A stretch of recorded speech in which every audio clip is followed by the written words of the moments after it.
Hey guys, welcome back to my channel. My name's Kennedy. If you're new, what's up? Hit the subscribe button down below. Today, I did something a little different. As you can tell by the title, I did Ada's makeup and she did mine. And you can find her doing my makeup on her channel and I'll link it down below.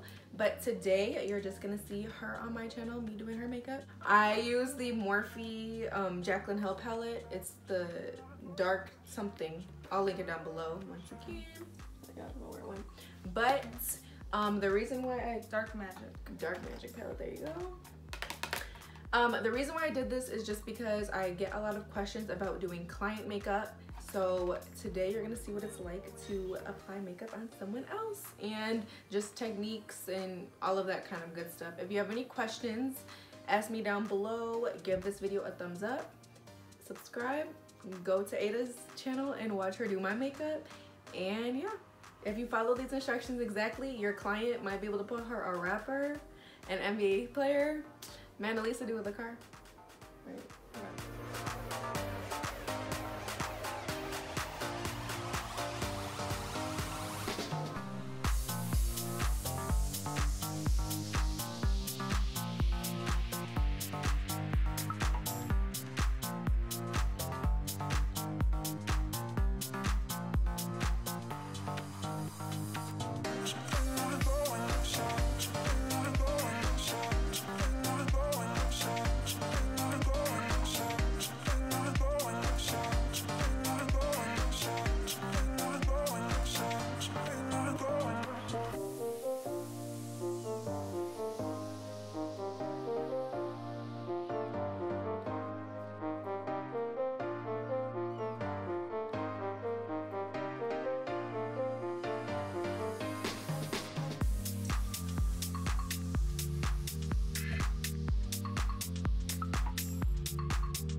And let me see. I'm nervous. Why? Oh, it looks so pretty. You like it? Yeah. You're lying. No, I'm not. So as you can see, this is the final look. Look down. Look side. Look back. That is the final look using this palette. I hope it was easy to follow along, and you know, this is just for those girls who want to be makeup artists. And, you know what I'm saying? I hope you subscribe, hope you like. Follow me on Instagram and Twitter, Kennedy with 3 N's_P. And I will see you next video.